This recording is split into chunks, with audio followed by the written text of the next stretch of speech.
Hello everyone, welcome back. In today's video, I'm going to show you how to transfer USDT from Binance to funding pips.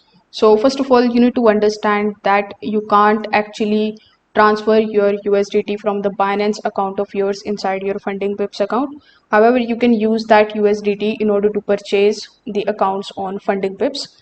So over here, first of all, you need to come on funding pips and select the plan that you want to purchase.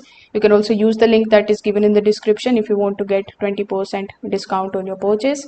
So over here, you need to simply select your plan, then come here on the checkout page.